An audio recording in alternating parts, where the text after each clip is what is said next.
Welcome to the channel. My name is Coach and I'm your go-to source for everything relating to TNA. And I know this video is a bit late, but it's here nonetheless. I'll never leave you hanging. Let's review this episode of TNA, which was pretty good. From the fallout of their pay-per-view, a lot happened. So the show opens with Joe Hendry and he's talking about how he's had the biggest weeks of his career. He's been at WrestleMania, he's defended his championship, he's just done everything, and now a guy like Trick Williams just shows up and tries to take the spotlight away from him. Now, he calls out Trick Williams and tells him that I want you here. But Trick Williams appears on the Titantron and he says TNA isn't worth his time. Trick will never appear on TNA because it's beneath him. Joe Hendry then mocks him, saying, well, I don't care. You don't care about these fans, so I don't care what you want. I'm going to wrestle tonight with the Hardy Boys against the Nemeth Brothers and Frankie Kazarian in the main event, and he walks off. A pretty solid opening to the show. We didn't see Trick Williams, and we do see him later tonight, which was a pretty good diversion because I wasn't expecting him. But we get to that later in the show. For now, we go backstage where Zachary Wentz is being hyped for his title match against Moose. Apparently, this is his rematch clause for the championship. And I mean, he lost the championship over 6-7 months ago, and he's getting the rematch now. I mean, you could have just said he pinned Moose at the pay-per-view and gets a title shot. We didn't have to do that. But okay, it's kind of cool that they're just finishing that up. Afterwards, Mance Warner and Sami Callihan reluctantly shake hands and bond about how they had this incredible hardcore match, which is kind of funny because it's probably the last match like that we're going to see, because TNA recently said blading and stuff, that's done for. Now, I don't like this. I feel like Mance Warner and Sami Callihan shaking hands, showing respect to each other, kind of ruins the blood feud you had with each other, because I thought that was really good, really intense, a really great feud. But this kind of doesn't work. But if it turns into a tag team, I could see that working. I could see them getting the crowd behind him, and we do need new tag teams. But I would like to see Mance Warner go on a singles run. I think he's sooner or later gonna get over and be at the level of Santana and Leon Slater as that next crop of talent after Joe Hendry leaves. So yeah, I think Mance Warner can get there. Let's just not force him into a tag team. Then we have Mike Santana, who quickly defeats a squash match, who the opponent gets quite a bit of offense in. But that was entertaining, and afterwards, Mike Santana, like I mentioned earlier, says he wants the TNA World Championship. He's done waiting. He's after it. Santana versus Joe Hendry, we're going to get that hopefully at Bound for Glory. I wouldn't be surprised if Santana wins, but like I said, he's definitely one of those next faces of TNA. Man, that feud with with Mustafa Ali was so good. It was such a great feud. I'm so hyped to see what happens with Santana next. He's really cool. I love Santana, man. TNA really has a gem on their hands with him. They better just book him right. And then afterwards, Steve Maclin is supposed to come out to the ring, but he once again gets attacked by Eric Young and the Northern Armory, who brutally beat him down until the security guards just tell him to stop, and they stop and run away. And just a quick tangent here, this is the perfect spot for Steve Maclin. I don't see Steve Maclin as a World Championship competitor. I'm sorry, I just don't. Some of you might, I don't. But I also don't see him really as an X Division competitor, because he doesn't fit the vibe of the X Division. So introducing a new belt like this International Championship, it's the perfect belt for Steve Maclin, because Steve Maclin really is your upper mid-card guy that every now and again can challenge for the World Championship, lose, and then bump back down. But previously, there wasn't anything to fight for. Now he does have something to fight for. So I really like this. But yeah, this overall feud, afterwards, it gets told that Steve Maclin and Eric Young are going to face and end this all next week in a title match, not a hardcore match. So we all know this isn't going to be the end of the feud. Eric Young isn't going to lose in a normal match and just say, yeah, I'm done for now. So this is probably going to be a match where Steve Maclin wins. Maybe Eric Young gets disqualified and we lead to some steel cage type match and then end the feud. I don't really care anymore, man.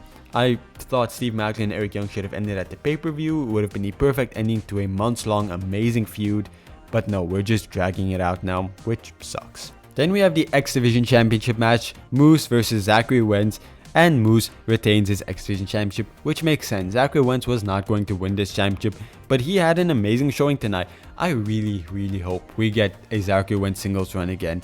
I know he's not going to be a world champion, but man, you really need good singles wrestlers on your roster, and Zachary Wentz does have that. There is a lot of potential there, and you're just sticking him to Rascals the whole time, and the Rascals are cool, don't get me wrong, but Zachary Wentz has so much potential. Just go back in time, go watch that promo he had with Wesley on NXT, the emotion he showed, the intensity, there's something there, and he's not having the opportunity to show it in this tag team.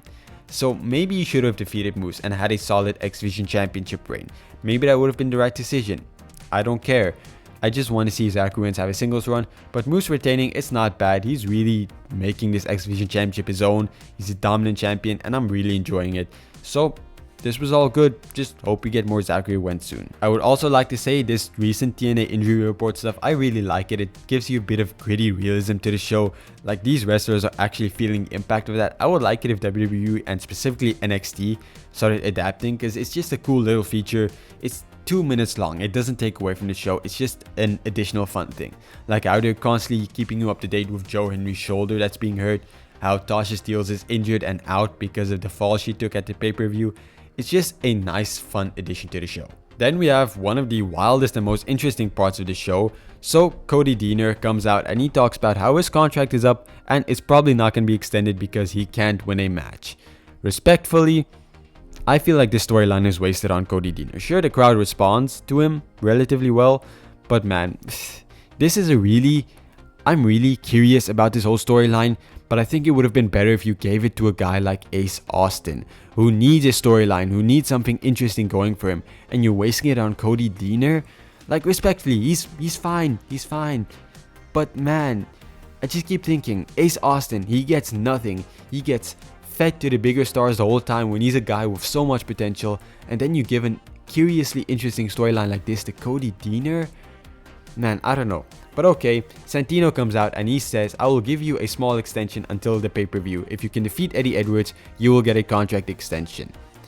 Man, if Cody Deaner defeats Eddie Edwards at the pay-per-view, I'm going to be pissed.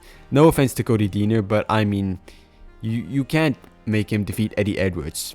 And maybe if there happen shenanigans, if it's very entertaining, sure. Just no. But yeah, Santino comes out and then Robert Stone comes out with Alicia Fox, or Victoria Crawford is her name now. I'm gonna mess it up a lot, gonna forget her name a lot, so give me some grace time to get used to it.